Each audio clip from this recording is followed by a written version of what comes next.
Olá, terceiro ano! Tudo bem com vocês? E aí, preparados para a gente começar o reforço da nossa correção? E principalmente aquilo que a tia tem feito. A tia tem voltado lá nas páginas que tem lá com a lupa na mão, que tem mão na massa, para a gente poder o quê? Corrigir aquelas atividadezinhas dos textos junto com você, certo? E aí, hoje a gente vai corrigir na nossa área de conhecimentos de ciências humanas, nosso componente curricular de história, ok? Vamos lá?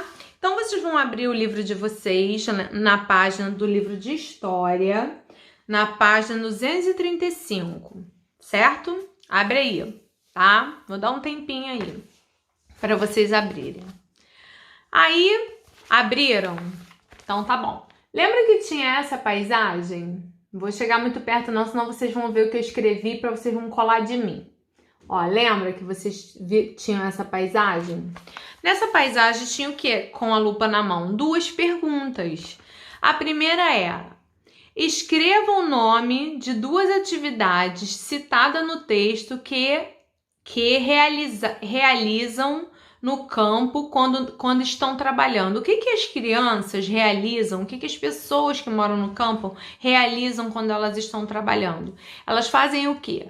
Elas plantam, elas colhem, elas cuidam dos animais. Elas, por exemplo, né? O lugar onde tem as pessoas têm galinheiro, então elas vão colher os ovos, elas vão molhar a horta. Então, elas fazem esse tipo de atividade. Número 2. Então, não se esqueçam, elas plantam, elas colhem, elas cuidam e elas cuidam também dos animais, tá? Número 2. Escreva 3 atividades citadas no texto que as pessoas do campo realizam quando não estão trabalhando.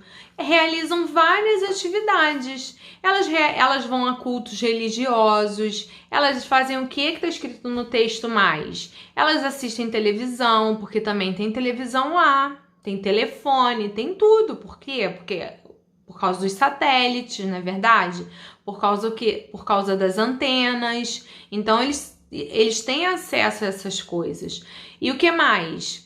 Visitam familiares, jogam bola, brincam, se divertem. Geralmente em campo é muito legal porque muito próximo tem rios, então eles gostam de tomar banho de rios e muitas outras coisas. Mas aqui voltado para o texto, o que a gente viu? A gente viu joga bola, vai a festas, visita familiares, vai a cultos religiosos, assiste televisão.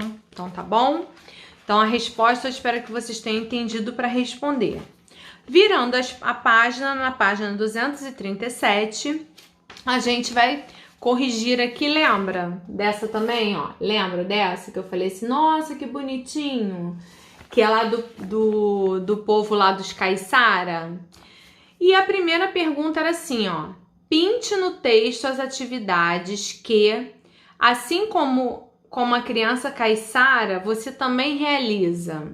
Então, o que você comparou aqui? Eu vou me colocar, eu me projetei lá na minha infância e lembrei as coisas que eu fazia que eu poderia comparar com as crianças caiçara e coloquei aqui.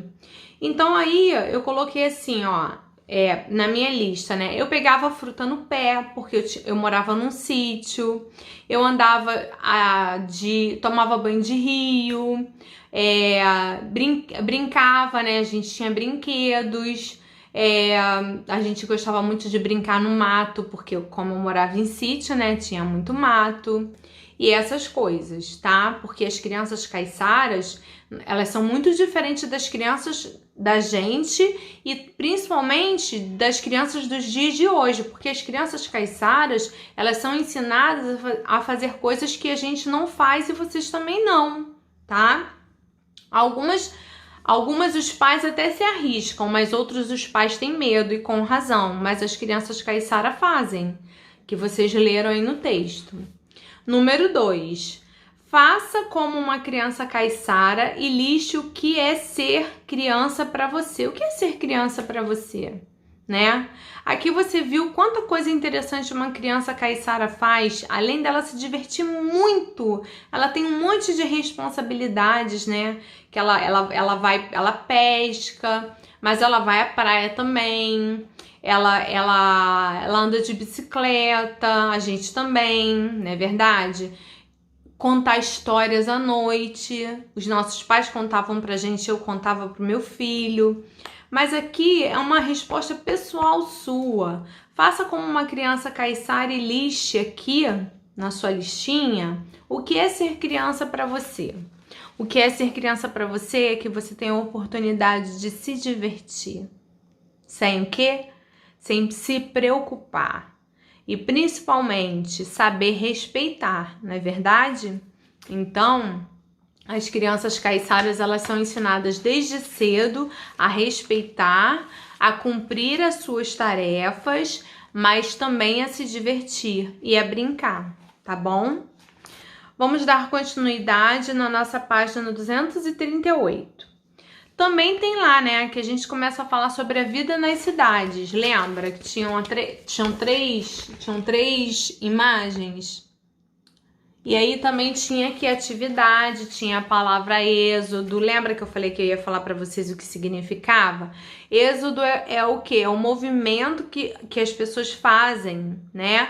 Que elas saem daquela região e vão para outra região. Então, o êxodo rural foi quando aquele grupo de pessoas que moravam no campo, na zona rural, elas fizeram uma imigração para a cidade, para as zonas urbanas. Isso se chama êxodo, tá? Quando você sai com a sua família daquele grupo, de onde você vive no campo, na zona rural, e vai para a cidade. Nesse êxodo aqui que aconteceu foi o êxodo rural.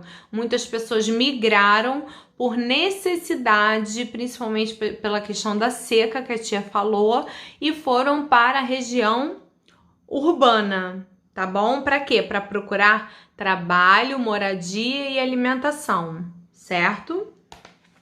Tinham aqui marque X, né? De olho no local, da página 238. Marque X nas características da sua cidade. Então, eu vou marcar X nas características da minha cidade. A minha cidade é o quê? É a cidade do Rio de Janeiro. Então, eu não estou falando do bairro de Guaratiba e não estou falando do bairro de Campo Grande. Estou falando da cidade do Rio de Janeiro. Então, a cidade do Rio de Janeiro tem muitos prédios? A cidade do Rio de Janeiro tem muito movimento de veículos? Muito movimento de veículos. Então, marcou X quem marcou essas duas respostas, tá bom? Na página 239, tem aqui a carta. Lembra da carta da Glória, da criança de 9 anos, que ela escreveu uma carta? E na carta dela, ela fez alguns relatos.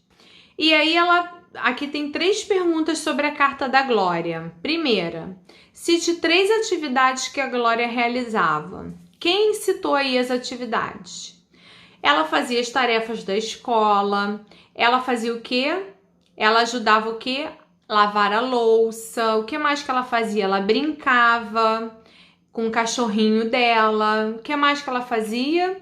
Ela ajudava a enxugar a louça, desculpa. O que mais que ela fazia? Ela guardava os brinquedos, não é verdade? Olha só.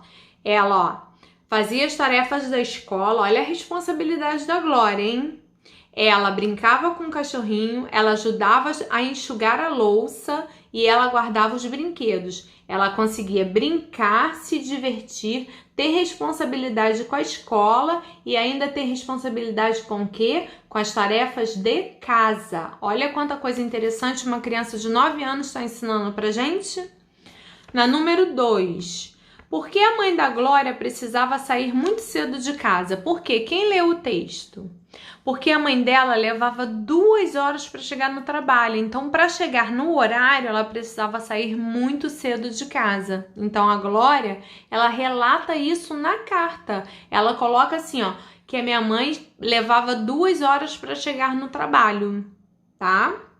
E a número 3.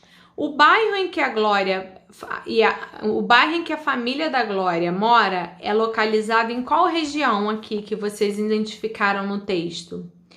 Distante da cidade. Por quê? Porque se fosse próximo da cidade, a mãe dela não levaria 2 horas para chegar no trabalho, certo?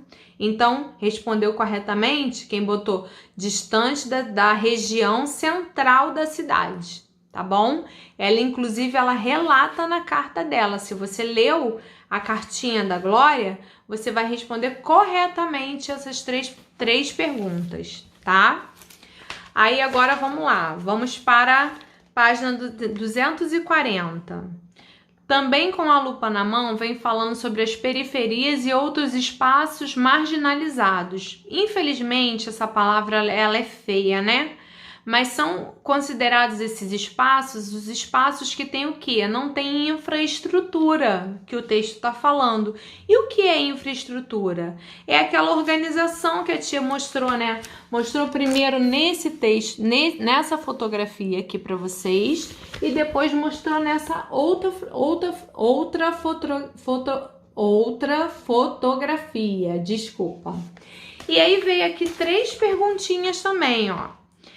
Qual as características de moradia de cada bairro dessas 2 imagens e retrate-os? Faça um relato, que é pessoal, né? Você vai fazer uma comparação aqui, né? Da organização, dos prédios, da estrutura organizada. Qual a diferença no número 2? Qual a diferença de um para o outro, né? Bem expressiva, né? Que um tá... Além de estar localizado em cima de um morro sem saneamento, sem estrutura de segurança, sem algumas características que compõem a cidade. Lembra que eu falei para vocês o que compõe uma cidade? Dá para vocês colocarem essas diferenças. E a terceira é, o que é uma moradia inadequada? Uma moradia inadequada é uma moradia que não apresenta segurança, é uma moradia que ela não tem saneamento básico, não tem infraestrutura, igual eu falei, né? O que a gente não tem aqui que tem em outro lugar, que a gente precisa observar. E aí a gente observa casas que não terminaram de ser construídas. Isso é o quê? É uma moradia inadequada. Às vezes a moradia foi construída em cima de um lugar perigoso, que quando tem aquele deslizamento a casa pode cair. São moradias inadequadas. Então, quando a gente presta bem atenção no que a professora está falando e no texto também, a gente consegue observar e consegue fazer essa compreensão para responder. Na página 243, que encerra aqui esse vídeo, a gente tem aqui aquelas imagens, lembra?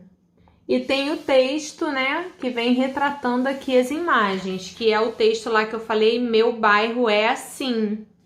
E respondeu corretamente o X quem colocou a primeira imagem, a terceira imagem e a 6ª imagem, tá? E aí agora a tia vai começar a gravar os vídeos das fichas de correção da 4 até a 7, que a gente fecha o capítulo, tá bom? Beijos e até o vídeo 2.